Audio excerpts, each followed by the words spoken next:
all are know about light, right? We have a natural one and we have a artificial one. So comes to the natural one, we are going to get natural light from the sun, right? And it comes to the artificial one, we have artificial lights in our home, right? So we will start with the games of lights today, and you can observe the textbook, that page number 5. In the textbook, some boy, that means look at the textbook now. The boy in the picture is Ali. That means he likes to make various shapes on the walls in front of the light. Have you ever tried it? Yes, in childhood we are all tried it, right? That means in front of a light we are going to make number of shapes in the wall, right? Whether it is a bird and the deer and some eagle-like shapes, all those things, right? And when we stand out in the sun, we can see a dark shape on the ground because we are just opposite to the light, right? That means it looks similar to us. We get a shadow. If that light will fall on us, we are going to get some shadow. That means same as us, we are going to get some shadow of us on the ground, right? And a shadow is a dark shape formed when a subject going to block the path of light. And this is, we are going to call it as a shadow. That means some shapes or some things, they are going to block some light paths. So that's why we are going to call it as a shadow, right? Next, not all the things or not all the forms they are going to form a shadows. There is some things they are going to passes the light from their body shapes, and some are not going to blocks, or some are going to blocks this type of lights. If the subject, they are going to allow the light to pass through them, that means they are not going to form any type of shadow. We are not get any shadows from them, right? And some objects or some things, they are going to block the things. And that time only we are going to get some shadows of the things. For example, you can observe your textbook now, page number 6. We have a glass and glass of water. That means not all the objects will form a shadows, right? I have already told that. That means some water and the glass, they are going to not give any shadows, right? Because they are going to allow the light passes through them. Again, we have another one. Some objects allow light to pass through them. They do not block the sunlight, so they do not form any shadows. So we can see through these objects. We have the capability to see through these objects. For example, glass and water. I have already told that thing. And there is another things also there. Some objects allows only the small amount of light passes through them, but we can't clearly get, or that light can't clearly passes through them. That means, but the shadow are not very dark. We can't see through this object properly. For example, you can see your textbook now, page number 6. In that we have a color bottles, color cups, and also some color windows glass.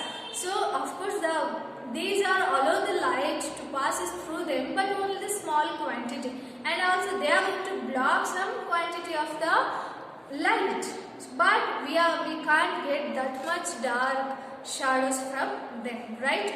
And comes to the another one. Some objects do not allow light to passes through them at all.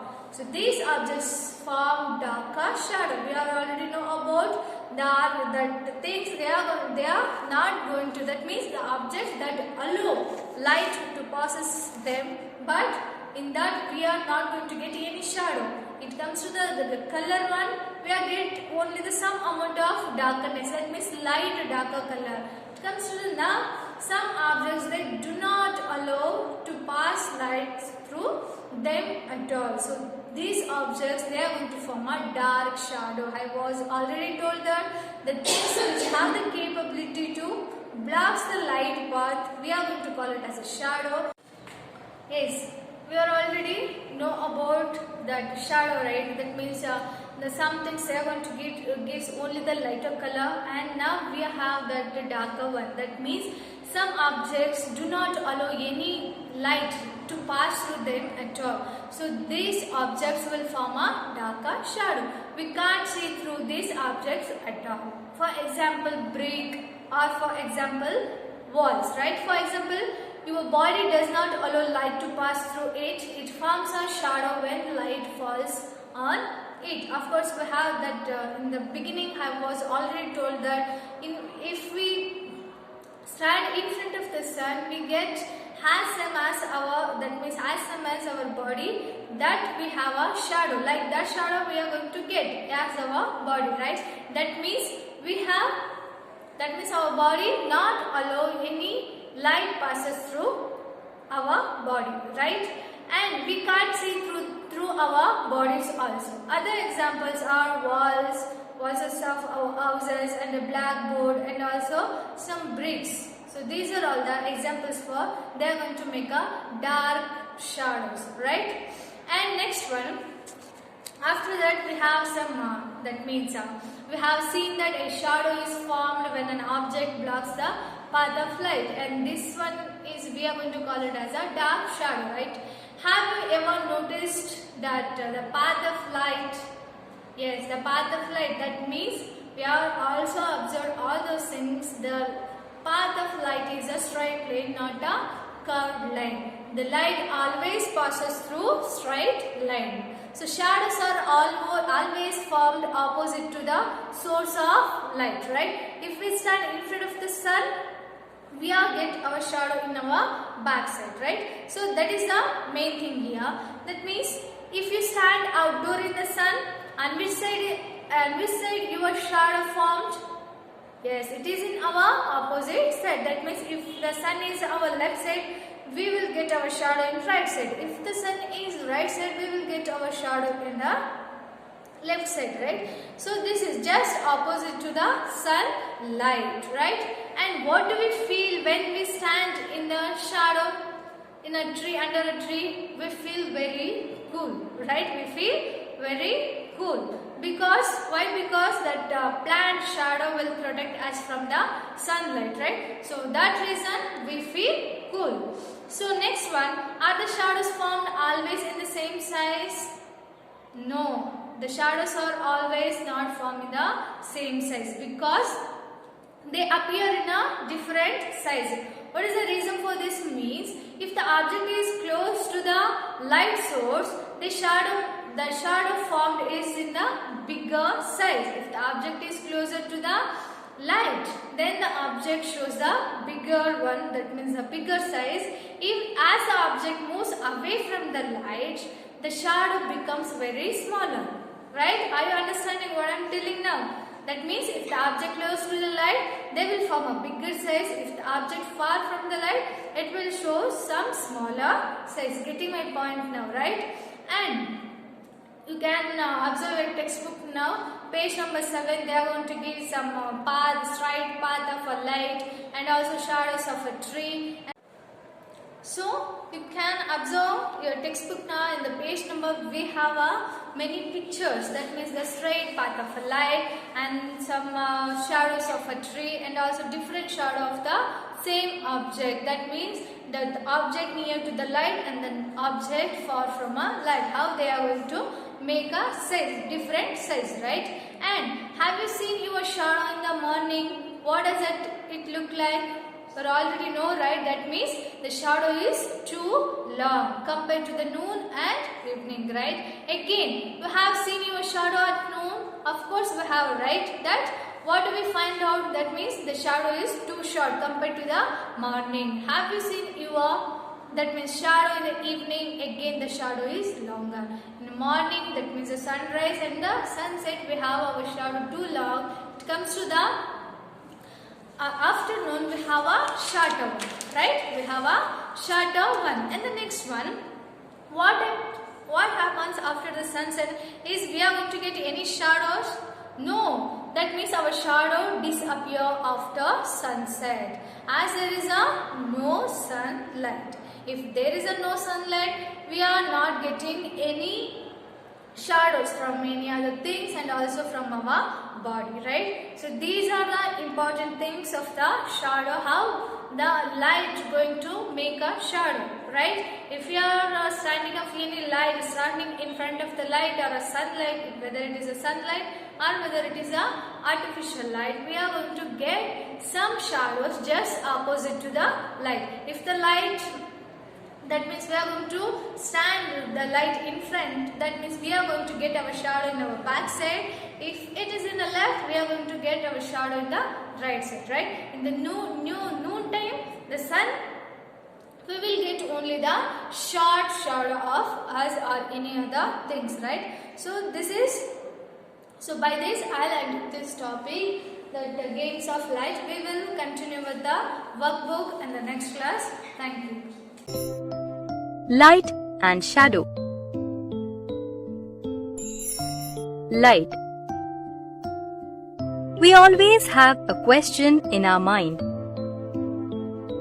Why can we see so many stars at night, but only one star during the day? Stars are always in the sky, but the sun, being the brightest of all, hides the other stars during the daytime. It is the only natural source of light. It helps us to see everything around us. It also gives us heat.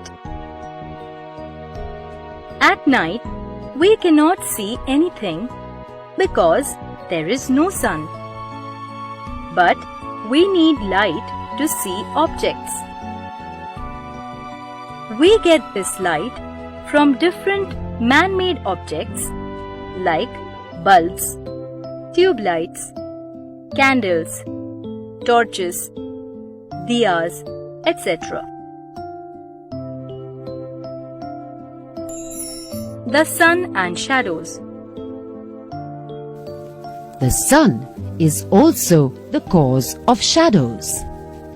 When the light of the sun is blocked by an object, the dark area beside that object is called a shadow.